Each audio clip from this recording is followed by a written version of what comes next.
Daniel capítulo 1.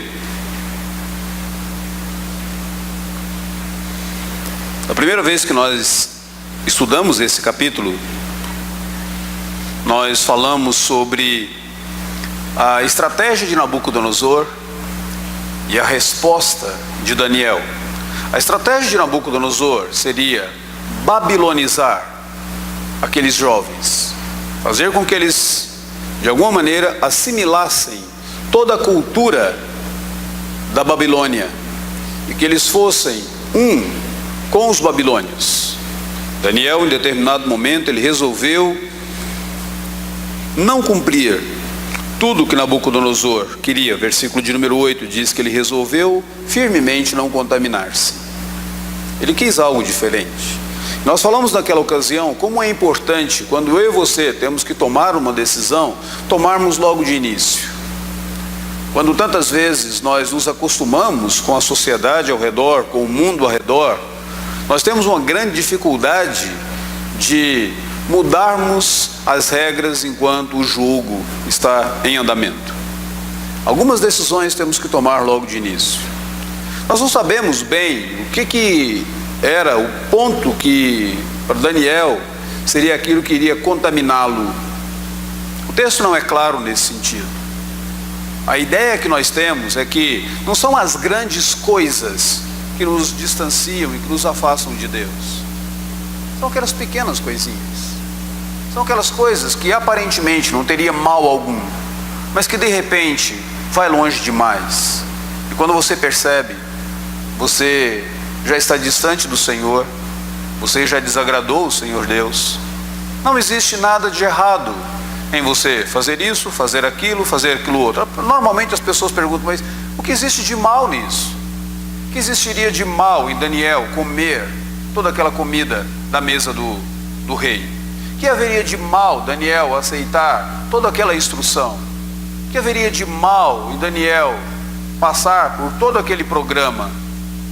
Nem tudo é tão claramente maligno para mim e para você. Às vezes as coisas começam de maneira pequena mesmo. A erva daninha, ela começa bem pequena, mas ela toma conta do jardim todo e estraga todo o seu gramado. Acontece isso também na nossa vida. Nós vimos isso naquele primeiro domingo. No domingo anterior, nós olhamos para esse texto e fizemos uma pergunta: como que nós podemos passar por algumas dificuldades sem que isso gere amargura, angústia no nosso coração? Como que nós podemos manter a fé em um mundo descrente? Nós analisamos, considerando a soberania de Deus, as bênçãos do Senhor Deus, a maneira como Deus tem cuidado de nós. Hoje, eu gostaria de olhar para esse texto com outra pergunta em mente: onde está Deus quando nós sofremos? Onde é que o Senhor Deus está quando a vida se torna azeda, densa, angustiante, e nós não temos vontade de prosseguir? Onde é que está Deus nesses momentos? Vamos ler o texto bíblico. Daniel capítulo 1, do versículo de número 1 ao verso de número 21, diz assim: no ano terceiro do reinado de Jeoaquim, rei de Judá, veio Nabucodonosor, rei da Babilônia, a Jerusalém e a sitiou. O Senhor lhe entregou nas mãos a Jeoaquim, rei de Judá, e alguns dos utensílios da casa de Deus. A estes levou-os para a terra de Sinear, para a casa do seu Deus, e os pôs na casa do tesouro do seu Deus. Disse o rei a Aspenaz, chefe dos seus eunucos, que trouxesse alguns dos filhos de Israel, tanto da linhagem real como de nobres, jovens, sem nenhum defeito, de boa aparência, instruídos em toda a sabedoria, doutos em ciência, versados no conhecimento, e que fossem competentes para assistirem no palácio do rei e lhes ensinasse a cultura e a língua dos caldeus. Determinou-lhes o rei a ração diária das finas iguarias da mesa real e do vinho que ele bebia, e que assim fossem mantidos por 3 anos, ao cabo dos quais assistiriam diante do rei.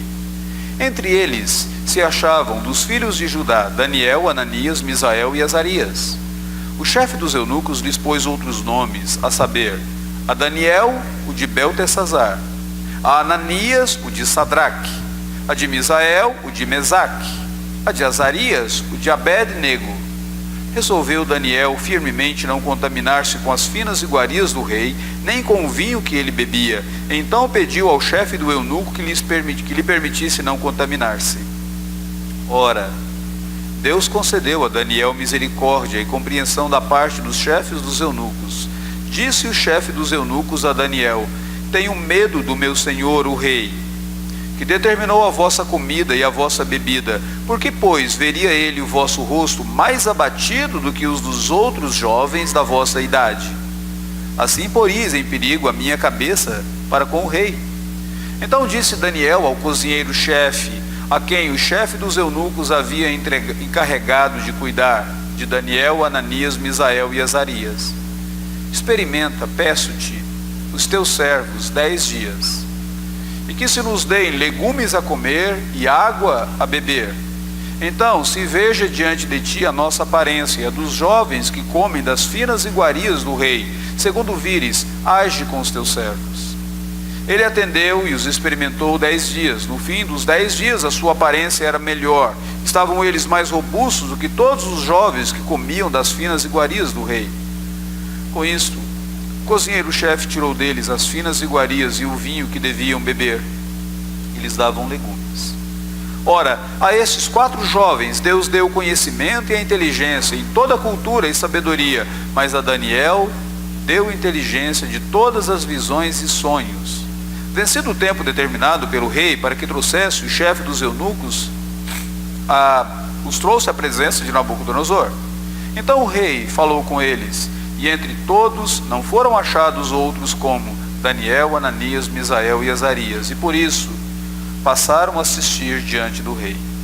Em toda a matéria de sabedoria, de inteligência, sobre que o rei lhes fez perguntas, os achou 10 vezes mais doutos do que todos os magos e encantadores que haviam em todo o seu reino.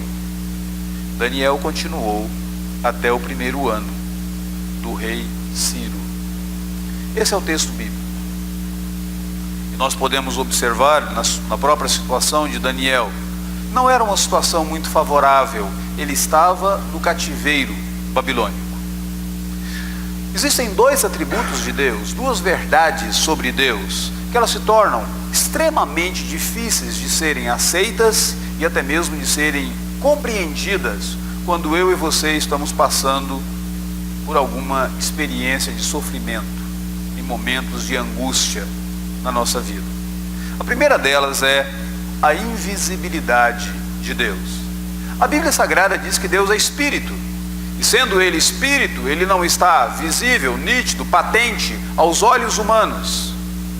E muitas vezes, porque Deus é invisível, Ele não é contemplação, objeto de contemplação, minha ou sua, mas especialmente na hora do sofrimento, isso é angustiante. Alguns filósofos falavam sobre Deus como Deo absconditus, o Deus que se esconde de nós. Parece que em alguns momentos da aflição, a invisibilidade de Deus motiva a mim e a você a clamarmos: Deus, onde o Senhor está nessa hora? Como se Deus, não estando invisível, como se Ele não existisse. E algumas pessoas até confundem a invisibilidade de Deus com a inexistência de Deus. Essa é a primeira delas. A segunda, que é muito difícil de compreendermos e de aceitarmos quando estamos passando por dificuldades, é a paciência de Deus. A Bíblia diz que o Senhor Deus é paciente, Ele não é precipitado na nossa vida, Ele não é precipitado na maneira dele julgar o mundo. Mas porque Deus é paciente, muitas vezes nós não aceitamos isso, e a paciência de Deus, ela soa para nós tantas vezes como uma demora, ou como uma inércia, como se Deus não fizesse caso, como se Ele não se importasse conosco. É engraçado que isso não acontece apenas com o meu coração ou o seu coração. Na Bíblia Sagrada nós encontramos os personagens bíblicos também lutando contra essas 2 verdades sobre Deus. Salmo de número 13, o salmista ora e ele diz assim: até quando, Senhor, esquecer-te-ás de mim para sempre? O profeta Abacuque, lá nos profetas menores, ele orava e dizia: até quando, Senhor, clamarei eu e não me escutarás? Gritarei violência e não salvarás. É difícil entender essas duas verdades sobre Deus, mas parece que no momento do sofrimento elas se revelam especialmente mais difíceis e complexas do que nós gostaríamos. O texto que nós acabamos de ler, Daniel capítulo 1, mostra Daniel em um contexto de sofrimento. Só para vocês entenderem melhor o contexto de sofrimento de Daniel, ele havia presenciado a derrota do povo dele, e logo mais tarde ele ficaria sabendo da destruição da cidade de Jerusalém. Para um judeu aquilo significava o fim do mundo. Tudo que eles conheciam como fundamento da esperança deles, da alegria deles, estaria destruído. Aquela situação era tão triste que em uma determinada ocasião, lá no livro de Neemias, um parente de Neemias foi visitá-lo lá no cativeiro. E quando Neemias perguntou para aquele parente dele, diz: como que está Jerusalém? E aqueles que ficaram lá, ele diz: a situação é um caos, ficou totalmente destruída. Neemias ficou tão incomodado com a imagem daquela destruição que ele não aceitou continuar lá na corte do rei. Ele deixou, abandonou o emprego que ele tinha de copeiro-chefe e foi para Jerusalém ajudar a construir muros. É uma demoção. De um copeiro-chefe você se torna um pedreiro, não é? Então foi ajudar a construir muros lá em Jerusalém. Se você entende isso, você compreende o impacto que aquilo deveria causar no coração de Daniel. Segunda coisa que é importante para lembrar do sofrimento de Daniel é que Daniel havia sido levado cativo para uma terra estrangeira. Salmo de número 137, ele diz assim: como que nós poderíamos cantar um cântico do Senhor numa terra estrangeira? Babilônia representava o anti-Deus, o anti-Jerusalém, o anti-paz. A palavra Babilônia vem de Babel, que significa casa de confusão. E ali na Babilônia realmente seria uma grande casa de confusão. Daniel foi afastado dos seus pais, dos seus amigos e levado para aquela terra. E ele não saberia, não tinha nenhuma segurança se ele retornaria dali. Ele foi colocado num contexto onde ele teria que servir a um outro monarca, a um outro povo. Imagine você, todo o conhecimento que você adquiriu, todos os sonhos que você teve, tudo que você pensou poderia ajudar a sua família, o seu próprio povo, e agora você tem todas essas habilidades entregues e sendo utilizadas para beneficiar o inimigo. Aquilo deveria ser um grande sofrimento para ele. A única certeza que Daniel teria é que ou ele morreria ali, ou ele não saberia se o cativeiro teria um fim. Mais tarde ele descobre que duraria 70 anos, mas lá no capítulo 9 ainda, do livro de Daniel, esse jovem, quando ele foi levado para o exílio, ele não tem certeza se ele volta. Ele experimentava uma realidade onde tudo estava mudado para ele. Mudança geográfica, mudança em termos de alimentação, mudança na condição financeira. Ele era um nobre, agora ele era escravo. Mudança do seu nome, dos seus costumes, da sua religiosidade. Daniel significa Deus é meu juiz. O nome dele foi mudado para Beltesazar. Bel, que era um ídolo babilônico, que ele seja glorificado. Imagine você a afronta que isso seria para a própria religião desse jovem agora. Aquilo de fato era uma situação de sofrimento, mas onde estava Deus naquela situação? Onde está o Senhor Deus nos momentos do nosso sofrimento? Nós temos algumas pistas de onde está Deus nesse texto, especialmente no versículo de número 2, versículo de número 9, versículo de número 17. Esses três versículos, eles são unidos pela expressão: o Senhor entregou, o Senhor concedeu e Deus deu. Sempre a iniciativa é de Deus, é uma participação ativa de Deus, e Ele está concedendo, dando, entregando algo. Nesses 3 versículos nós descobrimos onde estava Deus e o que Deus estava fazendo naquele momento de sofrimento de Daniel. Em primeiro lugar, versículo de número 2 diz que o Senhor lhe entregou nas mãos a Jeoaquim, rei de Judá.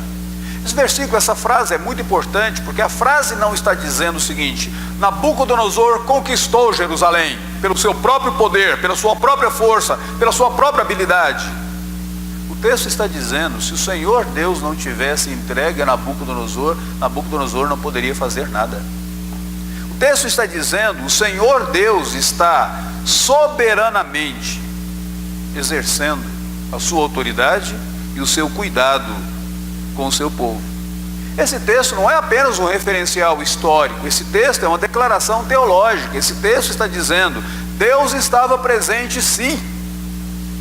Deus estava ali, julgando o povo dele. Você conhece muito bem a história do povo de Israel. A história do povo de Israel está ligada e conectada a Abraão. Abraão foi aquele pai da fé, lá de Gênesis, que Deus um dia entrou em uma aliança, em um pacto com Abraão. Pacto foi de uma maneira muito interessante. Abraão cortou alguns animais ao meio e ele os colocou estendidos na terra. Abraão deveria passar por entre aqueles animais, dizendo assim: se eu quebrar esse pacto, eu quero que o que aconteceu com os animais aconteça comigo. Eu digo, isso é uma maneira fantástica de você assinar um acordo.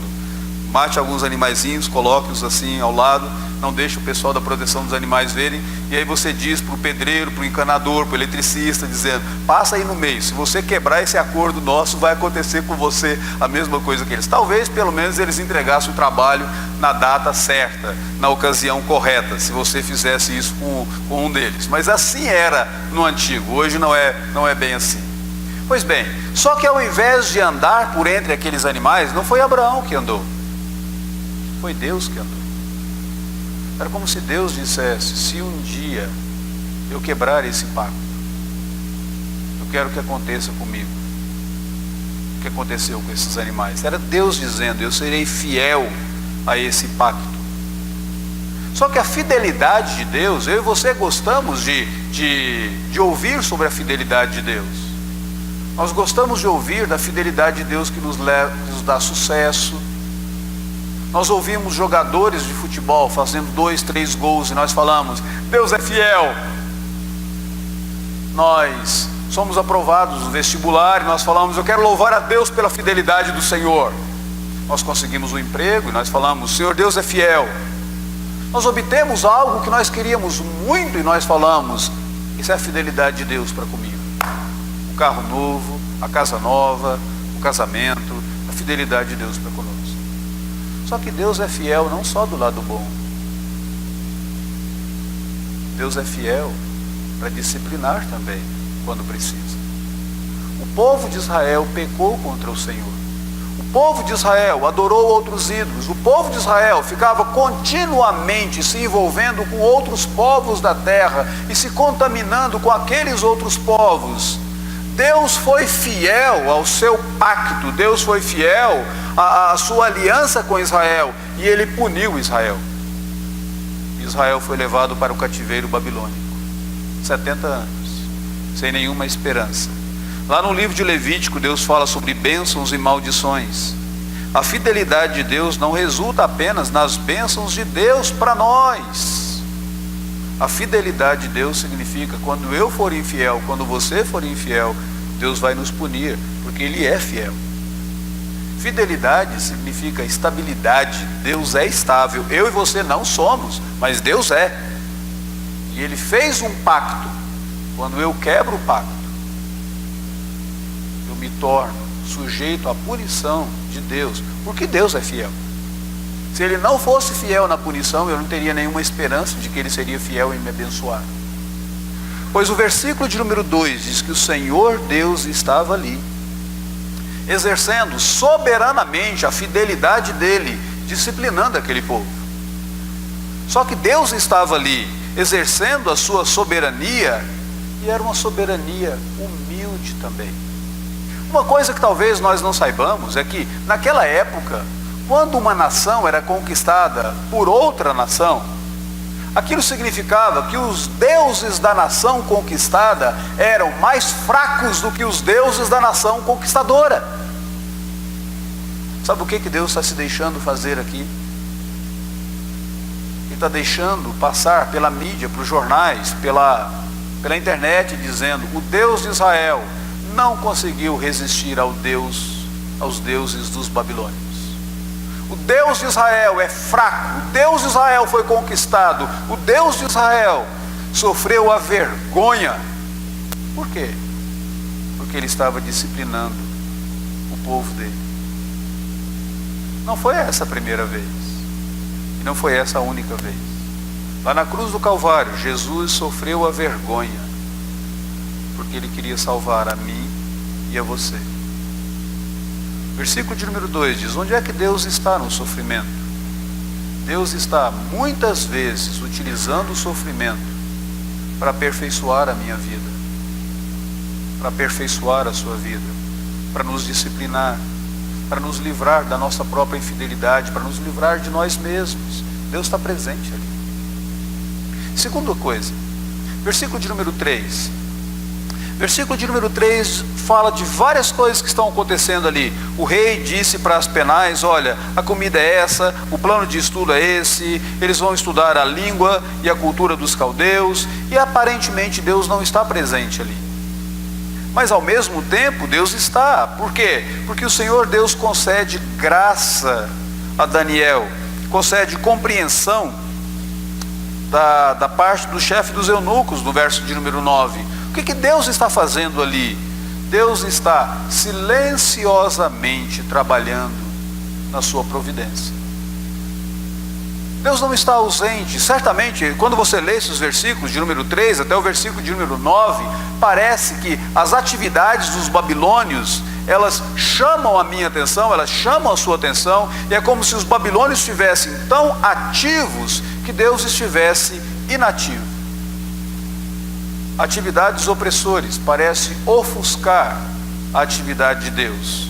O rei é que monta um programa para os candidatos, o rei é que toma medida para seduzir os judeus, oferecendo profissão, estadia no palácio, oferecendo bolsa de estudo para eles. O rei é que está sempre fazendo algo, e aparentemente Deus não está ali.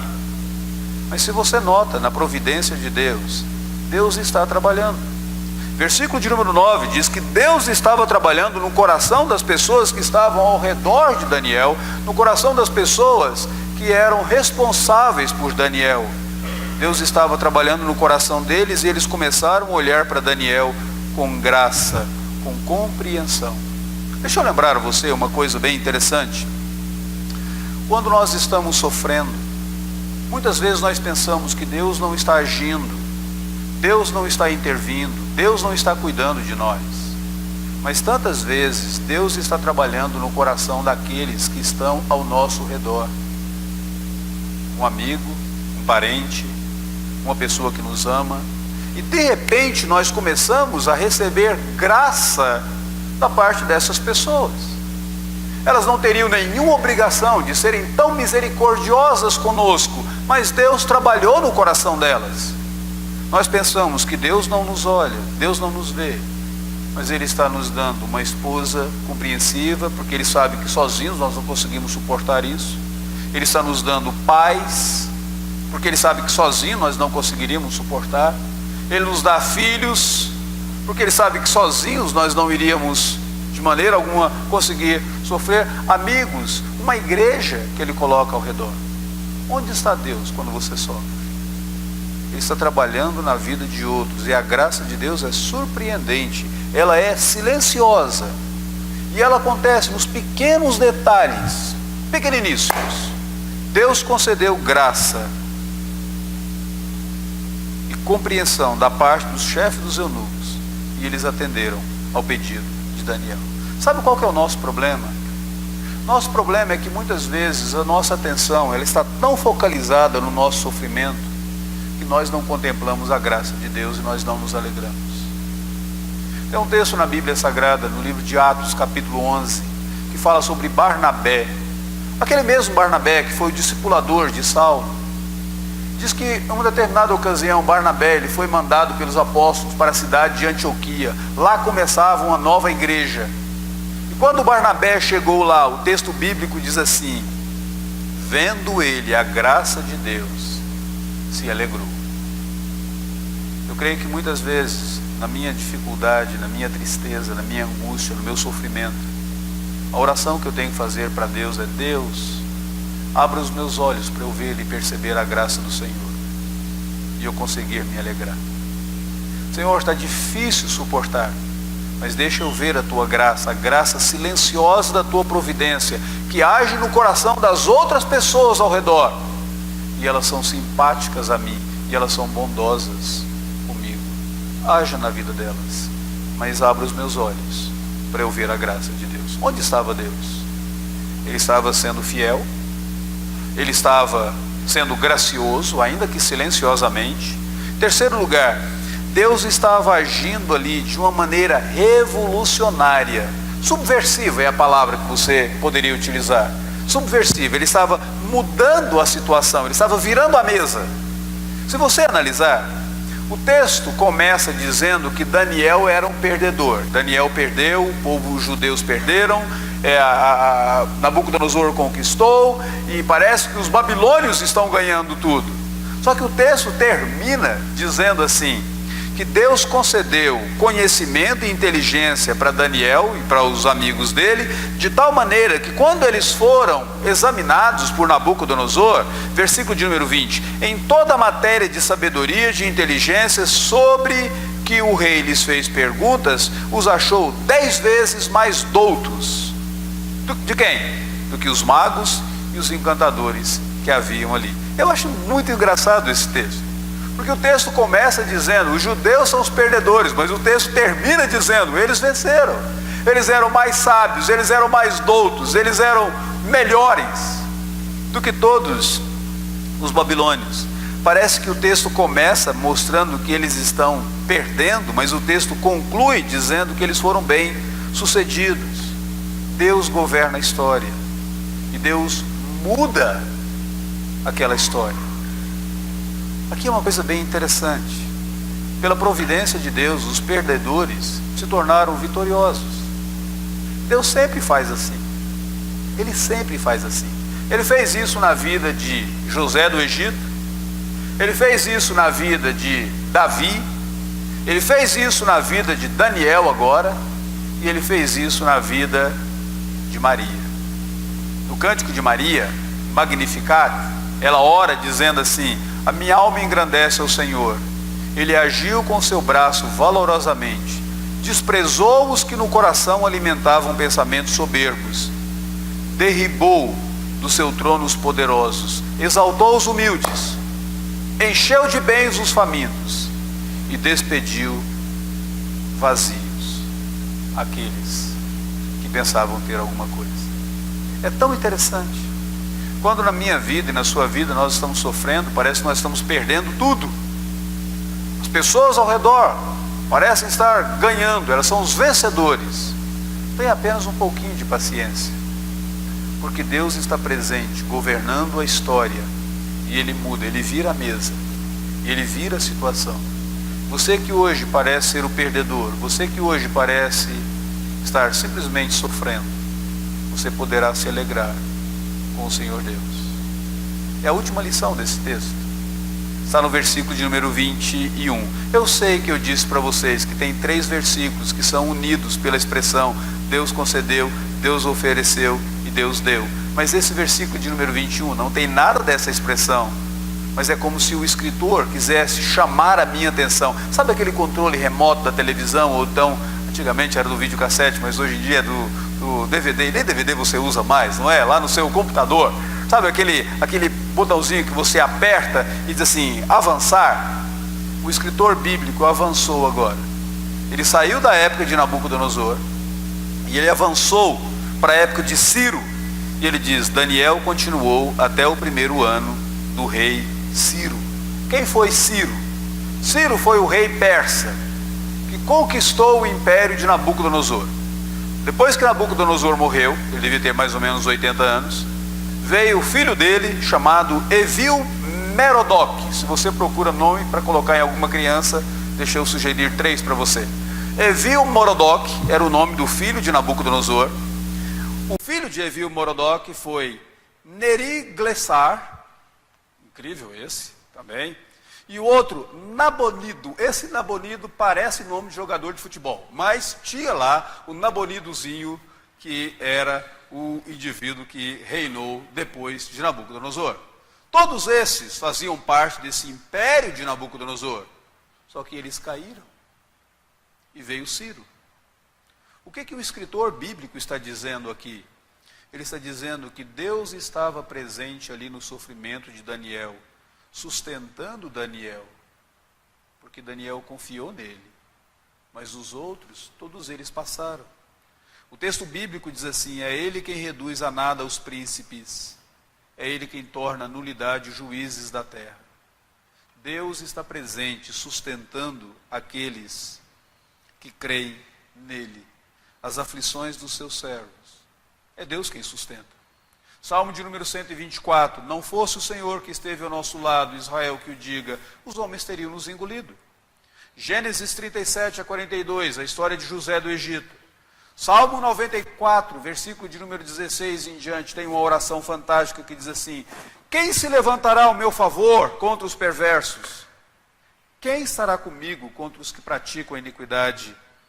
Não for o auxílio do Senhor, a minha alma já estaria na região do silêncio. Quando eu digo, resvala-me os pés, é a tua benignidade que me sustém, Senhor. Nos muitos cuidados dentro de mim, se multiplicam as tuas consolações, e a minha alma se alegra. Onde está Deus quando nós sofremos? Ele está presente sendo fiel, Ele está silenciosamente presente, concedendo graça a nós em relação às pessoas ao nosso redor. O Senhor Deus está presente, governando a história, mudando a nossa sorte. Ele está presente nos sustentando. Esse texto de Daniel, capítulo 1, é mais um daqueles capítulos da Bíblia que eu e você poderíamos dizer, as aparências enganam. Parece que Deus não estava ali. Mas quando você olha mais de perto, eis que Deus está presente. Deus se importa. Então, por favor, quando você estiver sofrendo, não confunda invisibilidade de Deus com inexistência de Deus. Não confunda invisibilidade de Deus com distância de Deus. Não confunda paciência de Deus com descaso. E nem confunda paciência de Deus com impotência. Deus está presente e o plano dele será executado.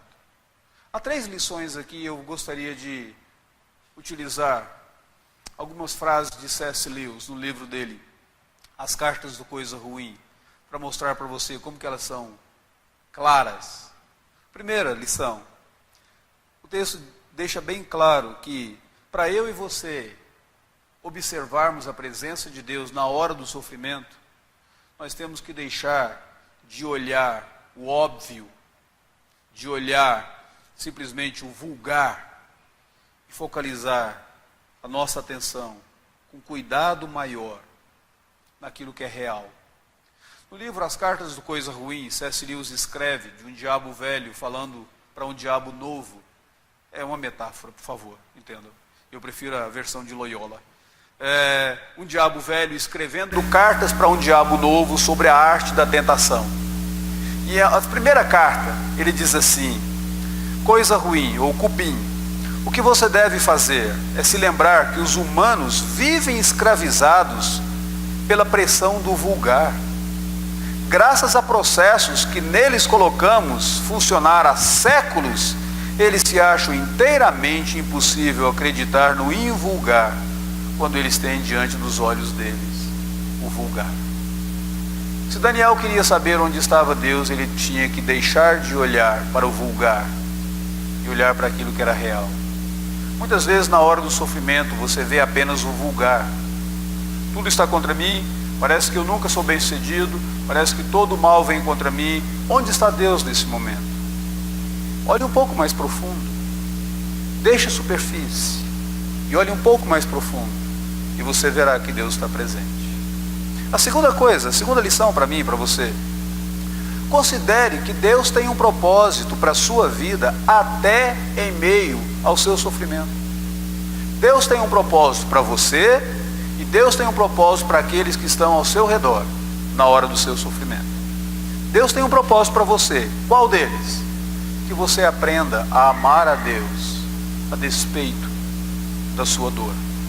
Lá no livro As Cartas do Coisa Ruim, C.S. Lewis escreve dizendo assim, que ele falando sobre o inimigo, e o inimigo para o coisa ruim é Deus, tá bom? Entenda isso.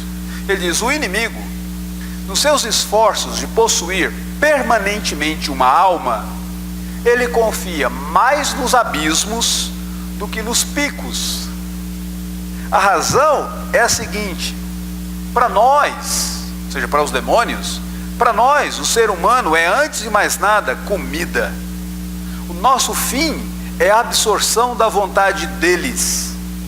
Para ele quer filhos.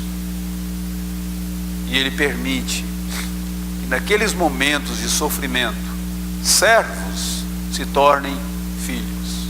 Nós queremos gado que se torne comida. Ele deseja servos que se tornam filhos. Nós queremos sorver, ele quer dar. Nós somos vazios e queremos encher-nos. Ele é pleno e ele transborda.